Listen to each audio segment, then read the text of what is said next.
bit weird, but barely. God damn How's it. mine? It's perfect. Say something again, Lisa. Say something. Oh, how's it going, guys? Hi. Happy Saturday. Yeah, hers is better than yours. Huh. Zara. Did you select the right mic? Did you go to the audio and select the snowball or? I did select the snowball. Now I picked the webcam mic. Is that better? Much better. Oh, God damn Much it. better. It's such a Is waste. there anybody else see a cat in my screen? There's something fuzzy on my screen. Yeah, there's definitely a glitch. Yeah, I don't know. About every other time I get this furry kind of a. Actually, Lisa, it's a virtual cat. It's not really.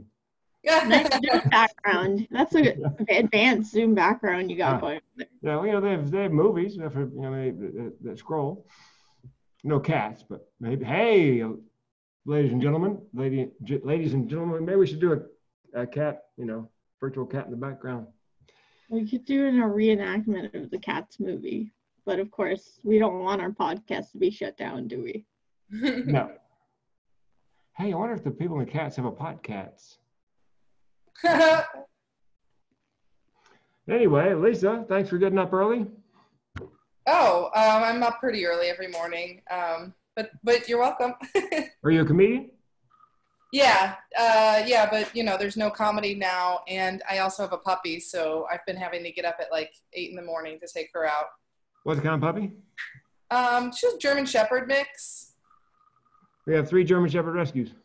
Oh, I love it. Yeah, I did rescue her. I love her so much. Yeah, we are crazy about the German Shepherd, and we've got one that was a run of the litter, so his ears that are never going up, so people think, is that a German Shepherd? Well, he's got some Shepherd in him. Oh, that's so cute. Yeah, this is my first time having a Shepherd. I had Labs growing up, and I love it. She's so smart. She's so fun. Yeah, sometimes too smart. Make sure you get him a job. Yeah, no kidding. Yeah, when she's 2 steps ahead of me and she knows what I'm about to do, sometimes it's not good, because then she'll, if it's time for her crate, she'll run away from me because she knows what she knows what shoes I'm putting on when I'm taking her on a walk or to the park, and she knows what shoes mean I'm leaving and she's staying, which is crazy. Do you have you been buying like beef neck bones or marrow bones? No, not yet. I've mostly been giving her, because she's teething really hard, so for snacks I'll give her like a big frozen carrot, so it just is like cool on her gums. My thought is our dogs, which we crate train them from, and we always put in we find beef neck bones. It takes them half hour, 45 minutes to good. Cleans their teeth, and at night when it's time to get in the crate, they're like, let me in, the crate, let me in. And they dive in, and they're there all night. That's funny. Yeah, so yeah, make the crate. I would recommend make the crate a super special place.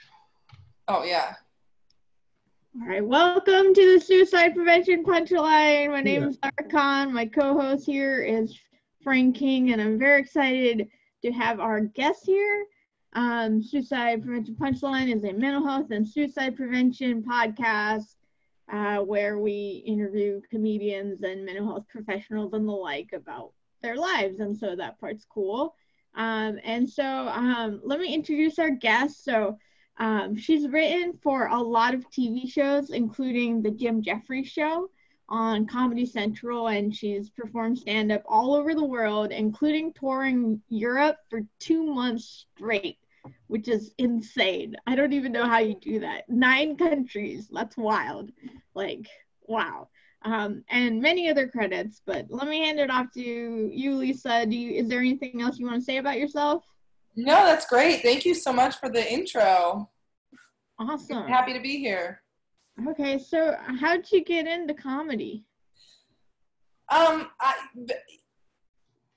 of a weird way. Well, maybe not a weird way. I moved to LA initially to pursue acting, and then I didn't really like dramatic acting, but I wasn't sure. It felt like something was missing, and then I started doing Second City, and I loved that, but something still wasn't quite there, and once I was doing improv for a couple of years, then I started stand-up and loved it immediately. And then from stand-up, I got into writing also, because stand-up is a lot of writing, and writing is a really good gig because you can't really make money doing stand-up in Los Angeles, unfortunately. You have to go on the road or get out of here, because like nothing pays for stand-up here.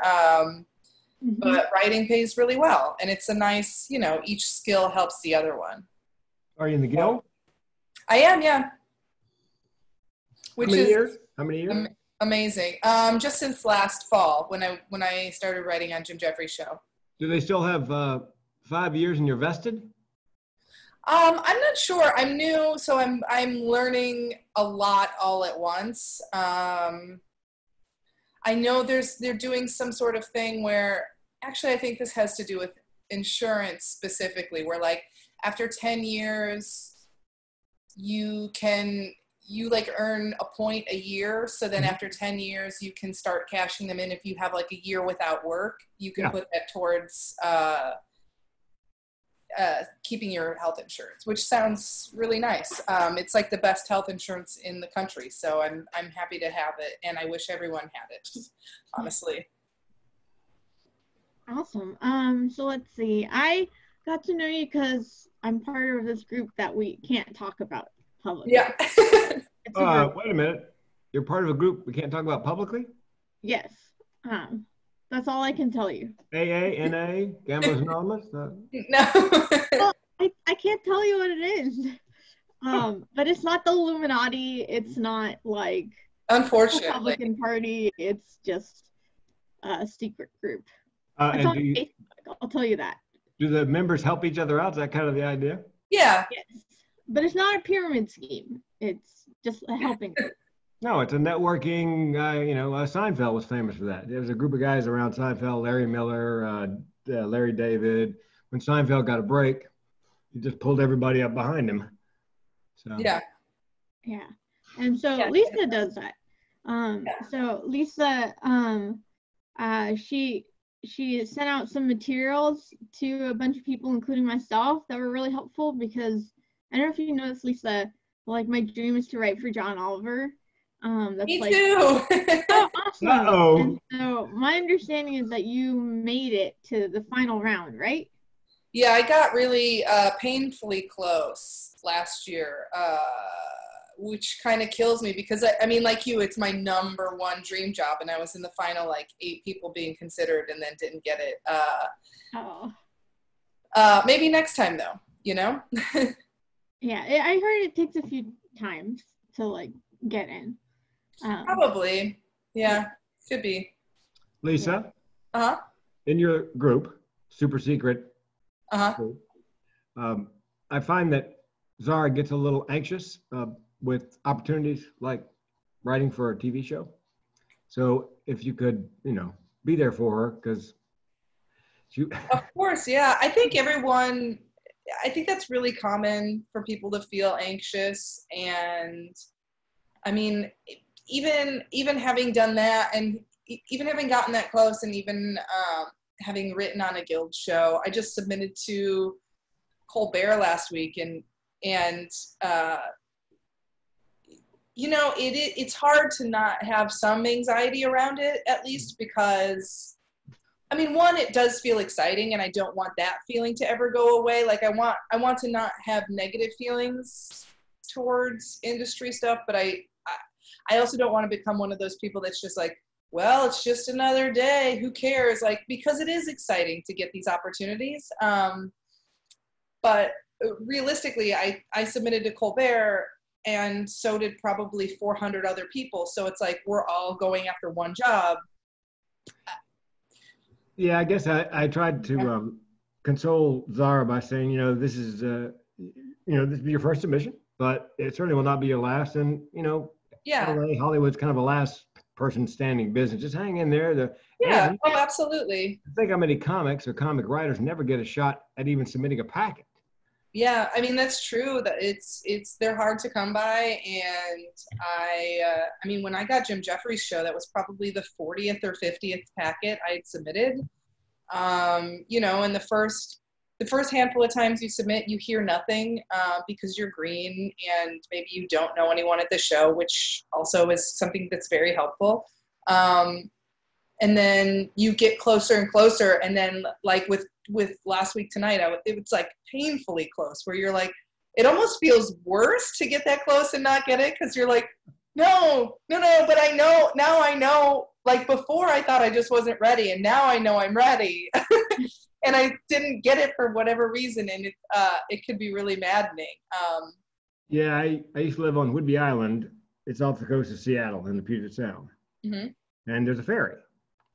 And I'd much rather miss the ferry by 20 cars than pull right up to the ferry and they go, yes. One car. I was so close. Exactly. It's such like psychologically, and it should feel better, but it feels so much worse. So close. Because it's also like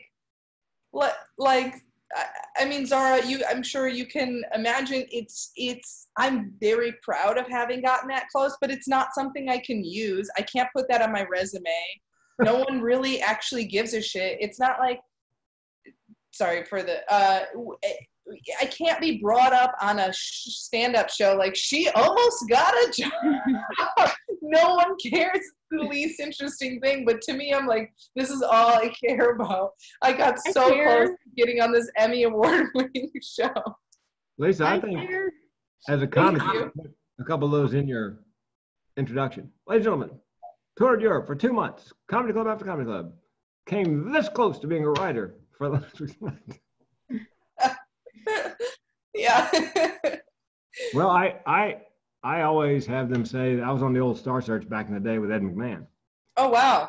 You know, wrote for Jay Leno, Evening at the Improv, whatever. Was a quarterfinals on Star Search, lost to a puppet. Please welcome Frankie. It was, I watched that. I think I watched that clip. I wasn't really that impressed with the puppet. Like, it was like a cute act, but like. Yeah, animals, puppet, I'm just a baby duck. Oh, yeah. Yeah. And by the way, I was doing my second show because I won one. I won a second one. And the second one, I looked down the audience and there was Jim, the puppeteer. And I thought, oh, no. And when I saw him after the show, I go, you're just here to watch, right? He goes, no, you and me tomorrow, big guy. Oh. No. Maybe that's what I'm missing. Maybe I need to get a puppet. Puppet, a guitar, some magic act. Yeah, who knows? It does take so long also to like build up your own style and your act. I mean, I still feel like I'm learning my voice. Like I just recorded my first album last summer during that tour, and I'm like, oh, I mean, that was the culmination of the first essentially decade of me doing stand-up, but now I'm like, I'm so far beyond all of that material, I think. I mean, there's like maybe 1 or 2 bits that I still really enjoy from that hour. Oh, wow. That's interesting. Yeah, you know, one of the worst pieces of advice anybody ever gave me was just be yourself on stage. That sounds really easy. It took me years to be me on stage. Yeah, it really does, especially when you're, and I think this is a quality of a lot of stand-ups. I think, you know, you're continuing to try to learn and grow and take in a lot of information, and your opinions change, your perspective changes, the things you care to talk about changes drastically, at least for me. And I think the people that don't grow and change as much, they kind of get stuck in whatever tier they're in the industry, you know? So yeah, I think as long as you're evolving as a person, of course it's still going to feel like you're finding your own voice. Yeah, I've got a friend who works cruise ships when they are sailing, and I think he does this in part because he's a raging alcoholic, but you could set your watch by his act. It's like 3, 2, 1. You think nobody ever slept with her sister before. It's just same show every, I couldn't. I just couldn't. Yeah. I mean, for some people, they're like, and I have some friends that work the cruise circuit, and you know, that is a different, I think a lot of comics will make fun of like cruise comics. Sorry, I bumped this. It is a different thing entirely because to my understanding, you have to have like 2 or 3 separate hours in order to book the cruise. And so it's like, you have, if every Monday, Wednesday, Thursday, you have to do your clean act, and every Tuesday, Friday, you have to do your dirty act, and that like you're cycling through the same hours over and over again. And if you're on a cruise ship for 2 years, where are you going to work on other material? You can't, you know. But then the dangerous thing there is like it seems really appealing, and when you're not working and you see people making money on a cruise ship and not having to pay rent and not having to have a car and their food's covered, you're like, oh my God, that's the ticket right there. And they're traveling. It's like that's everything. But then a whole lot of them gets just stuck in that circuit, and then that's all they're able to do, you know. And it's very hard to break out of that. Well, and because the ships aren't sailing, there's a lot of cruise entertainers who are at loose ends. So yeah, well, and I also had a lot of friends when I did Second City. A lot of my friends did the Second City cruises with Norwegian. I don't know if they still have that contract, but the problem would be you'd be on an 8-month contract. You do these improv shows. It pays well. They pay for all your room and board. Your food's all covered. Like same thing, you know. But if you're out of LA or New York for 6 months or 8 months and then you come back, you may as well have died, because you know, if you don't see people in the industry for a few weeks, they're like, well, Zara doesn't exist anymore. Moving on, you know, like and it's so cold, but it's true. I mean, your close friends obviously are going to remember, but like if people aren't seeing you constantly, they think you just quit, because so many people do just quit and they just stop and there's no announcement. So it's like, why wouldn't they assume that you have also, you know? you would tell you the best idea for New York and LA talent, singers, actors, Broadway quality actors. This guy created a show called The Unexpected Boys. Uh-huh.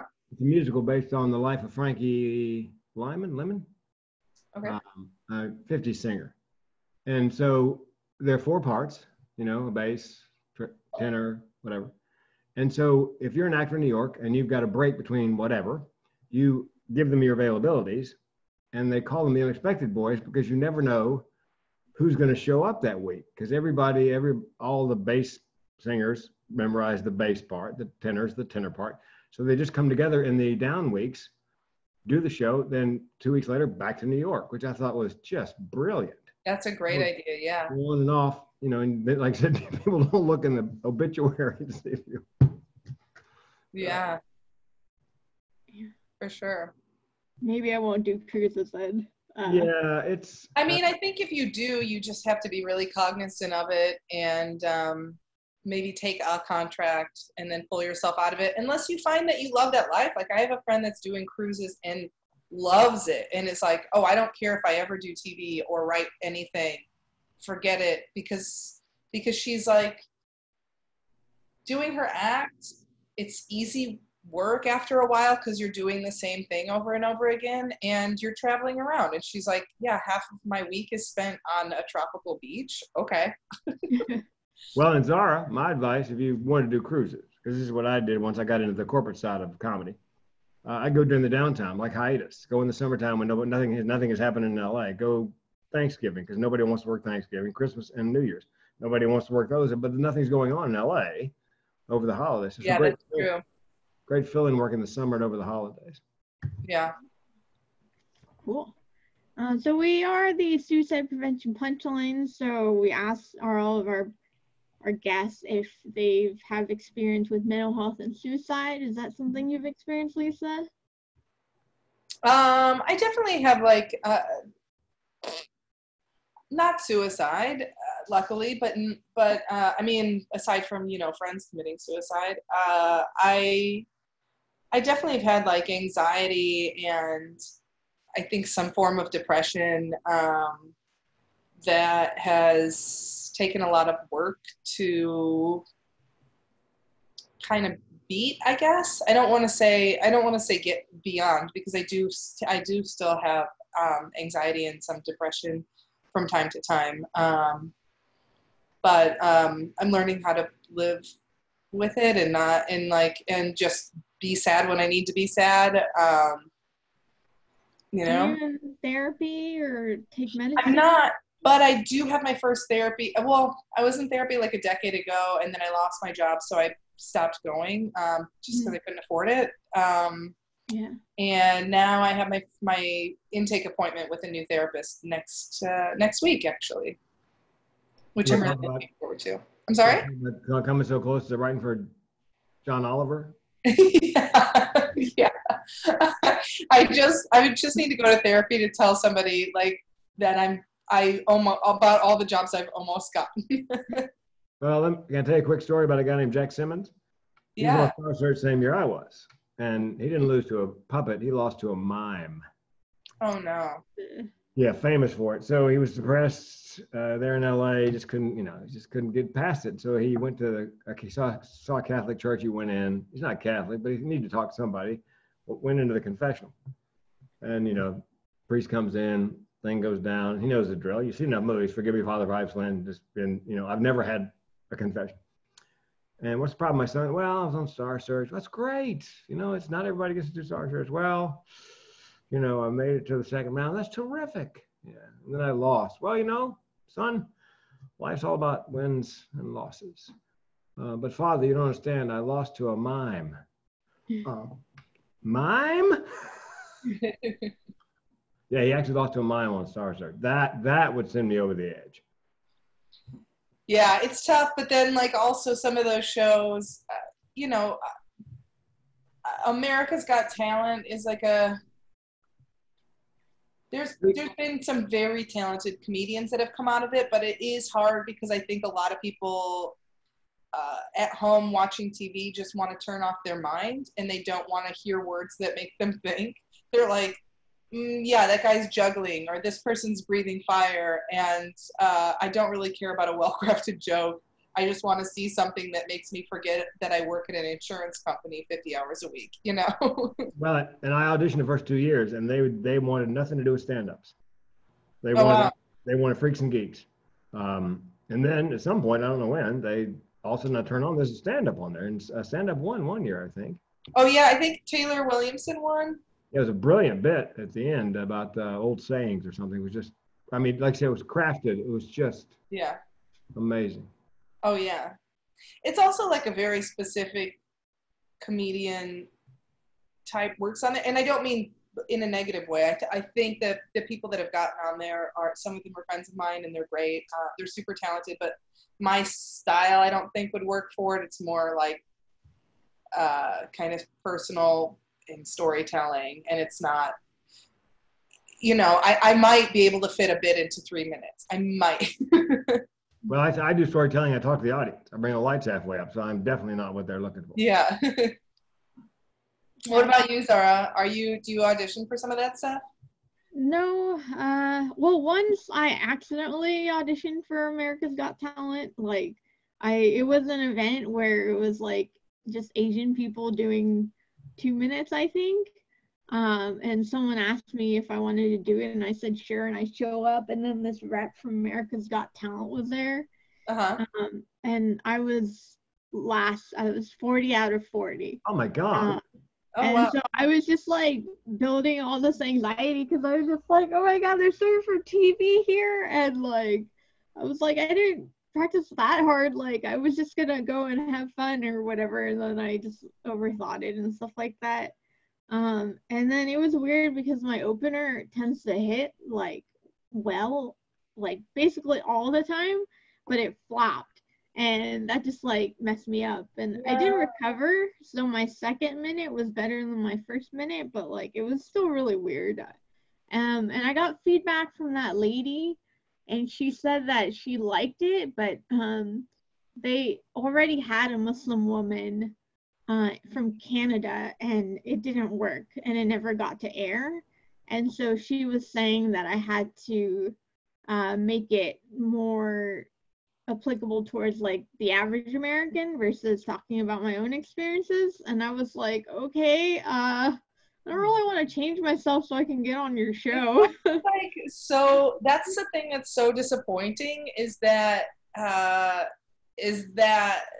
for, and I've experienced it to a different and lesser degree, is that for like any minority group, they expect you to speak for the whole group, and then they want to maybe like tamp down your own experiences, or like I noticed like in some cases if I'm auditioning for something, they're like, oh well, we already have a blonde lady. I'm like, what? You have 14 straight white guys and you have a blonde lady, so now I'm the same. It's insane how they're like all Muslim people are the same, all blonde white women are the same, all black women are the same, and it's like, no, we're not interchangeable. That's not like one thing that drives me insane is when and I like being a comic, I like talking about being a comic, but like, you know, if you're talking to the average person, if I'm like, oh, I do stand up, they're like, oh, you're like Amy Schumer, and I'm like, what? No, I'm nothing like Amy Schumer, and that's no disrespect to Amy, but that's like a blonde white lady with like a round face. What? Yeah. Like I'm probably more like Elaine Boozler or something, like because I do some political stuff, but it's like, but nobody has any point of reference. Where it's like if you're a white guy doing comedy, they're like, oh, are you like this person or this person or this person, or you know, like. It makes me crazy. Two things, Lisa. I worked with Elaine Boozler. I'm old enough to have worked with Elaine Boozler in the comedy clubs. And two, question for you, Zara. It just occurred to me that when you said, the woman said, could you be more broad, you know, more mainstream with your comedy? It seems to me that if you are of a minority, correct me if I'm wrong, you're not East Asian enough. Could you change your voice so you have a dialect, or you're too East Asian for a general audience? So you're sort of damned if you do and damned if you don't. Yeah, I feel like they want you to be a caricature, but like the one they have in mind. Do you feel that way? Yeah, it's like you're put into this box, and if you deviate from that box, then they don't really like it. And then if you fit too perfectly in the box, then they don't like it because they're like, oh, it's not relatable or whatever. So it's kind of frustrating. I just want to be able to say whatever I want, like joke about freaking Yu-Gi-Oh or whatever it is that I want to joke about. And that thing where it's like, we already have one of you is just like so disrespectful and so wrong. It's like, we're not all the same, and why do people really think that? Like, yeah, it's very frustrating. Yeah. I think also if you could just always be the most you that you are, you'll find your place eventually, and to hell with anyone that doesn't like it, you know? Well, if you don't mind me saying so, Zara, that's one of the things I admire most about your comedy is you found your voice on stage very quickly. You found you very quickly, and you stuck to you. It served you well. The problem, and I warn young comics or new comics about this, I go, look, LA is a lot about demographics. Let's say it's Last Comic Stand. And the only, at this particular audition, there are 12 gay male comics. And they're all hysterical. They're not going to do a show with 12 gay male white comics. There's going to be a white guy and an African American and a gay guy and a heavy, a plus size comic. And so, they very much and some Asian perhaps, very much demographically driven. The shows. I auditioned for the Purina Pet Food Challenge something, and you're supposed to be clean, and I was very clean. We've got tons of animals. You've seen one, and you're supposed to do pet material, and I did a solid 7 of nothing but pet stuff. And a friend of mine, Jerry Minor, 6 foot tall, white guy, did very well. We did about the same. And then there's a gentleman, African-American gentleman, who was very dirty. And the only animal he talked about, forgive me, was sperm. And well, they're not going to take 2 white guys. there was a woman, an African American, and Jerry Minor, and I'm glad he got it. And then some other, you know what I mean? Some other. So even though I played by the rules, again, demographics caught me in the end, and I understand. You know, you don't want to have, you know, be homogenous, but it'll, you know, it's just something you got to use. Yeah, I mean, excuse me. I mean, that's not to say like diversity. I think diversity is great, but I think a lot of times when in an effort to be diverse, Hollywood will do the exact opposite of being inclusive, and they'll say, like you said, Zara, if you don't fit into this box, then goodbye. And it's like it's like when they say they're looking for you know, an Asian woman, and you show up, they're like, no, we meant Chinese. You know, it's like, what? But I am Asian. You know, it's very ridiculous. Yeah. And I did a show called The Many Faces of Muslim Women, where it was like 7 or 8 of us. And afterwards, people were like, man, you guys were all so different. Like, that was such an amazing experience. And it's like, well, thank you. But also, like, isn't it obvious that 8 people from any population are going to be different than each other? Like, doesn't it make sense that humans are unique? Like, so I don't know. It's just, I'm glad I did that show, and I think I sent a good message with that. And then facial recognition comedy does that too, where they do like the brown women are not all the same type of a thing. But especially in comedy where you're sharing your perspective. Everybody's perspective, you know, each comic's perspective is different. They come at comedy from a different angle. They have different opinions. I mean, they're, you know, in addition to not being identical, they, you know, we're going to do a Zoom comedy show, I think, called Sexually Fluid and Funny.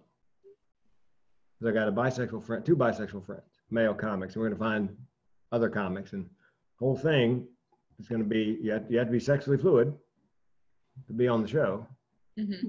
And again, I'm guessing each sexually fluid person is a little different than the next. Yeah. Because everybody kind of has in their mind what that looks like, sounds like. Yeah. Yeah. Cool. So what kind of coping skills do you have, Lisa? For me, what has helped me a lot is doing morning pages, which is, I know is something from the Artist Way, although I've never read that. But I do know that that's like a technique where you just first thing in the morning, you just like, what's the word? Like free association or whatever, you write 3 pages of whatever's the first thing on your mind, just kind of clear it out of your head. That and lots of like walks or hikes. Sometimes I find myself getting sucked into social media too much. And so I'll just like put on some headphones and put on Pandora and listen to some music or a podcast or something, and just, you know, take 2 hours completely away from my computer in my life. And I think that's really helpful and crucial. Yeah, I might try that. I spend a lot of time on social media. It's I think it can be helpful for a lot of things, especially like I said, you have to remind people that you're alive constantly, but then at a certain point it's just unproductive, and you're getting sucked into quite honestly giving a shit about things I don't care about or would never have cared about, like other people's feuds, in somebody's talking about someone else, and then I like will read through the tweets and I'm like, what? Sometimes I'll say out loud to myself as I'm doing it, I'm like, what am I reading right now? This is crazy, because I'm like, I have a stack of books that I am meaning to go through, and here I'm reading about somebody's Twitter argument. Like, what a waste of my life. Yeah, I feel that too. I spend too much time on Twitter. It's just like addicting. Like, it's just like you click one thing and then someone says something ridiculous and you're like, oh, I wonder what the next person responded to that. That was so ridiculous. And then it was even more ridiculous. And then it's just like, yeah. And then there are haters on Twitter. I had someone come at me. Do you know what Yu-Gi-Oh is? Not really. Is it like trading cards? Yeah, it's like Pokemon, but worse. I'm really into that game, and so I have a Twitter specifically for Yu-Gi-Oh jokes, and so like this guy, he came at me, he's like, you're an insult to the game, people only pay attention to you because you're a girl, blah blah blah blah blah. And like it really hurt my feelings, and I gave him a strong retort that got like 300 likes. I can't say it because it's too crude for this podcast, but long story short, I burned him really hard. But it was just really hard just being attacked, like, and he kept coming back for more and stuff, that it like traumatized me. I would have anxiety going on Twitter. And then it was like the same time as the Colbert packet I was working on, and so I had anxiety from that, so I was actually taking Ativan like to get through. Remember that? Yeah. I mean, doesn't it like, but when you step back from it, doesn't it feel so useless? Like, who cares if that, I mean, truly, who cares if that guy says that to you or thinks that of you? You get to live your life and be dope and like not have to, like, one exercise I do also when I get anxious or when I start getting wrapped up in this is I'll literally just close my eyes and picture myself from an aerial view and then kind of gradually pull out on the aerial view until my perspective in my mind is the whole world, is the earth. And then it really helps me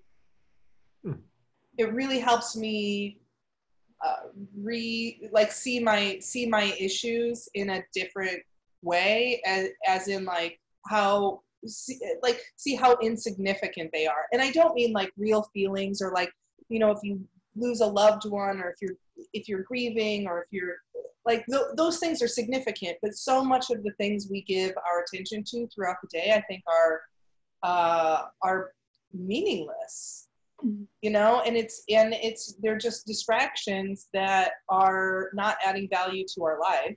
And I mean it's hard to remember that in the moment, because it is like it does hurt your feelings and it does get you worked up. Like yesterday I saw a cousin of mine posted some racist thing on Facebook and I was literally shaking and I'm like taking 30 minutes to craft a reply, and then I was like, who gives a shit? I mean, like, I care that my family member is racist. I hate that. But also, I'm not going to get through to him. He's an older cousin. He's like in his late 50s. He lives his shitty, miserable life in his crummy neighborhood with his dumb children. And I'm like,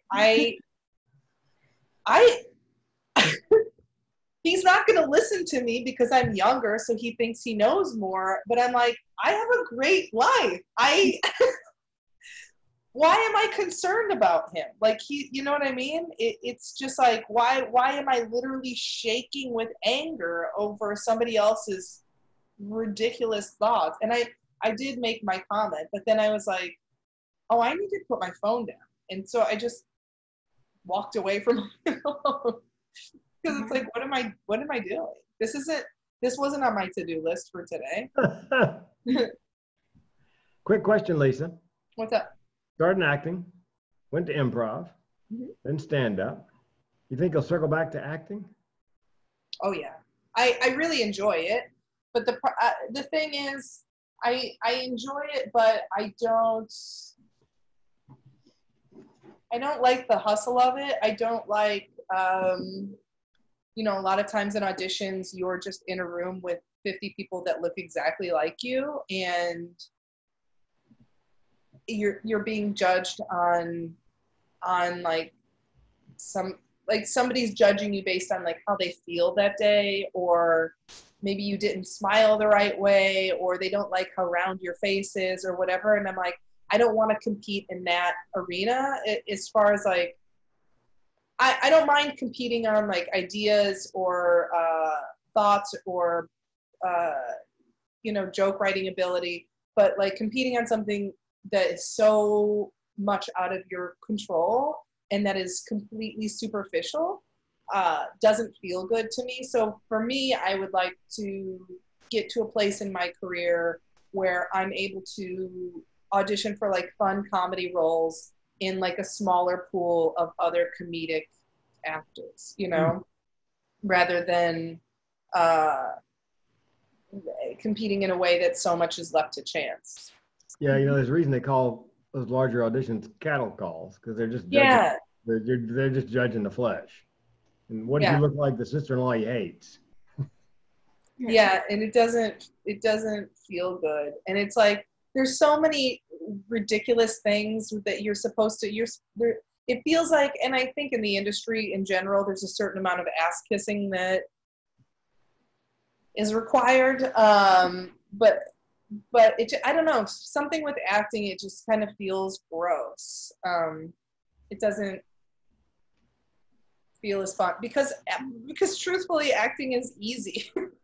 Yeah. One of my favorite, sorry, I keep bumping my computer, but like I remember years ago seeing David Spade do stand up, and he's like, people ask me all the time, like, is acting hard? No, it's not. And like, granted, he's not Dustin Hoffman or anything. He's not, David Spade's not in the running for an Oscar, but it's like, but he makes pretty decent money as an actor. Well, and I'm old enough. He was an open micer in San Diego when I was there emceeing the Improv. And oh, wow. And he's a comic. He's different. And yeah. I'm sure he didn't go to cattle calls. People thought, this would be a great role for David Spade. Totally. And it's like, that's the goal, is to get to a place with your career where like your friend writes you into a thing, or you write yourself into your own thing that gets produced, or, or you're, I mean, there's like, a dream job for me also would be like a correspondent on The Daily Show. And I know they mostly get that off of their stand-up. They're not, I mean, I know at least Ronnie Chang is a friend of mine, and I know he didn't audition. They sent in materials to submit him, but Trevor just really liked his stand-up. So. Well, here's my dream job, Lisa. What's that? The one thing on my bucket list I've never done. I've done radio, I've done TV, I've done comedy, I've done warm-up comic. Really? Yeah, it's a very small pool of people. Yeah. And you got to be very careful, because you can't be funnier than, let's say, the sitcom script. So you've got to be jovial and genial, and here's the bathroom, there's the exits, and kill time, hey, nice jacket. But you can't be too, But yeah, I'd love to warm up. I did it once for a pilot I was writing on, because we didn't have a warm-up comic. So I offered to do it because it was just like a super low budget pilot. And it was like, it felt like babysitting, where it was like, you're just wrangling people and you're like, yeah, get excited for the show, and these people don't care. Most of them are, or at least in the case of the show I was working on, like bigger shows that have more of a draw, obviously they don't have to pay audience, but like most of our audience was paid. And, and so they're only there to get their $50 anyway. So for like trying to keep the energy up for every shot I'm glad that I did it, but it felt crazy, No, I was born to do it. I just haven't been, like I said, very small. Yeah, well, I hope you get the chance. Well, next time you're on the pilot with a low budget, I'll fly myself down. Yeah, of course. Where are you located? Eugene, Oregon. Oh, nice. Nice. Cool. Yeah, the original plan was I was supposed to get my own sitcom and then have Frank be the warm-up, but I don't know if I'm going to get my own sitcom. And by the way, just keep going after it. Yeah, Zara said, Frank, I hope you live long enough, because it may take me a while. Yeah. I know, Zara, if it's any help, I do know a friend of mine is an exec at CBS, and she said they are aggressively looking for non-white multicam sitcoms this fall. Aggressive. So better get writing. Yeah, get yourself a multicam sitcom written out and get it over to CBS. I thought Zara's life, with a sort of conservative Pakistani parents and a brother, and then she's living in Southern California, very fast paced, very, the dating scene is really, I thought that would be you know. Oh yeah, I mean, well, and look at what it's different, but I don't know where Rami is. I don't know what his heritage is, but I know he's Muslim. It's Egyptian. Oh yeah. But yeah, Rami is a great show, and that's I do love how it shows him, you know, like his relationship with his parents and how his complicated feelings around like being Muslim and being in the, you know, and like dating and trying to please his parents and fulfill his own wants and needs. And I really love it. I really love it. And I think that that's an interesting thing that people, I think that's very relatable to everyone, regardless of what religion you are, what your background is trying to, the feeling of like trying to fulfill some of your parents' wishes while not abandoning your own, you know, is very, very relatable. Luckily, I don't care what my parents think, so I don't have that component. Well, and Zara, in your family, aren't there a lot of doctors? And because education's a big deal, and you know, can't you be an engineer and comedian? Yeah. It was really bad because my mom came to my show. Like I didn't invite her. Like what happened was I invited a family friend, and then they brought their mom, who I call my auntie, even though she's not related to me, if that makes sense. And then she kept coming back, and then one day she just brought my mom with her, and I was like, oh my god, it's just like, this is terrible.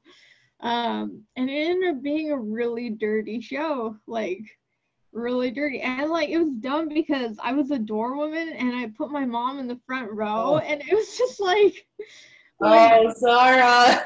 someone asked my mom if she'd ever sent a booby pic, and she didn't even say booby.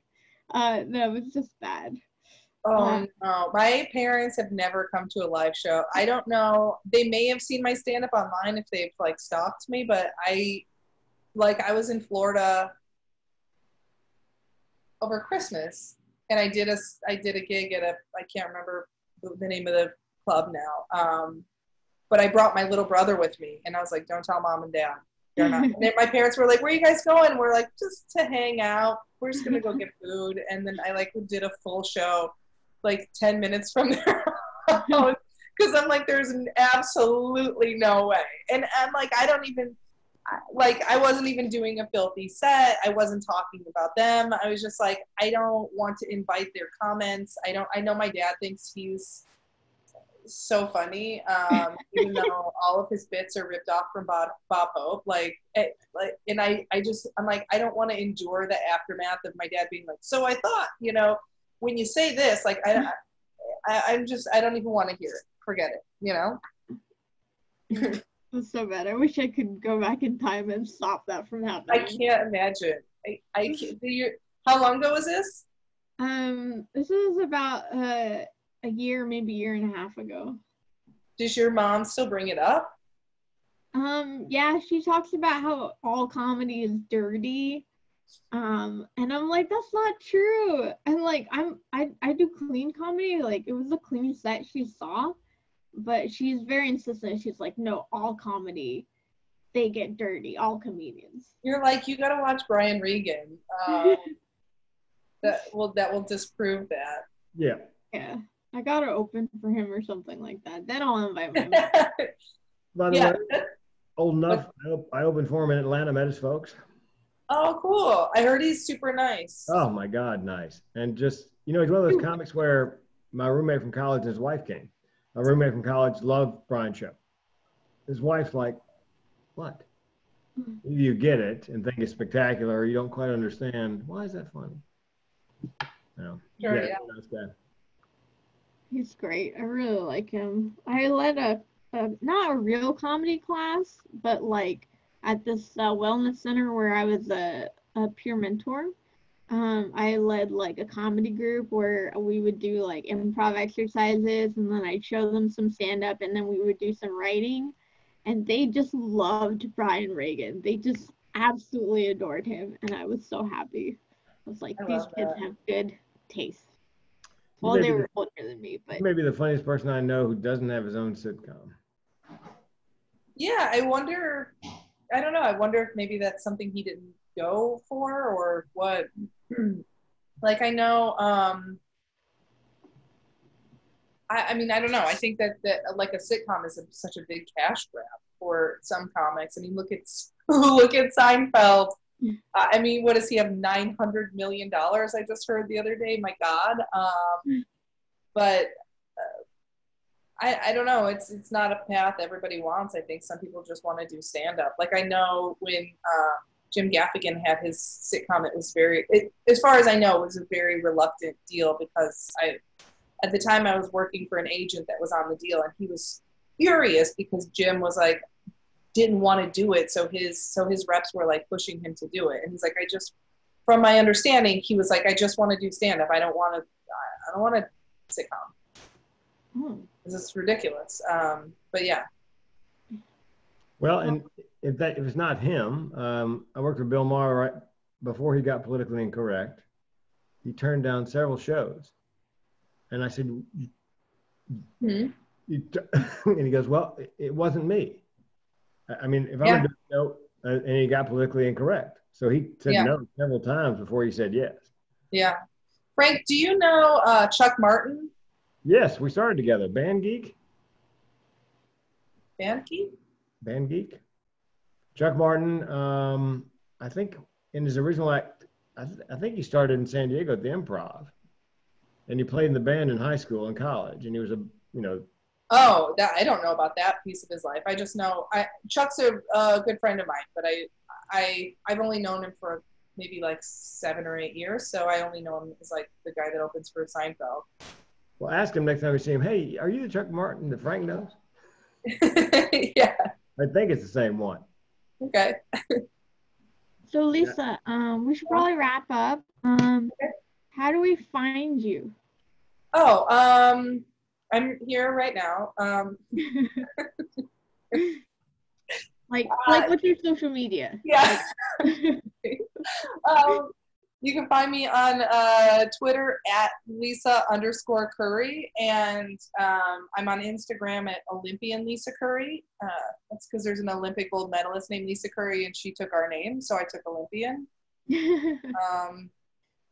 And I have a P.O. box in my bio on both sites if you want to send me something. I love snail mail. Oh, I should put my box on there. Yeah. I mean, for the most part, I don't get stuff, and then every once in a while, I'll get something like a postcard or somebody sent me a book or socks, which I think is just really funny and cute. I enjoy it. Oh, I hope they wouldn't send like elephant poo or something like that, because I heard you can do that sort of thing. Oh yeah, I mean, hopefully not. But if they do, then you'll have a new bit. That's true. That's true. Awesome. Okay, well, thank you for tuning in to the Suicide Prevention Punchline. We're here every week. Please rate, subscribe, like, comment, share, follow, whatever the terms are. And if you liked it, please share. And if you didn't like it, oh, I messed it up. Okay, let me try again. I can do this. Okay. If you liked it, tell your friends. If you didn't like it, we hope you don't have friends. Perfect. Yeah. All right. Thank you. All right. Thank you so much for having me. Okay. Bye. All right. Bye.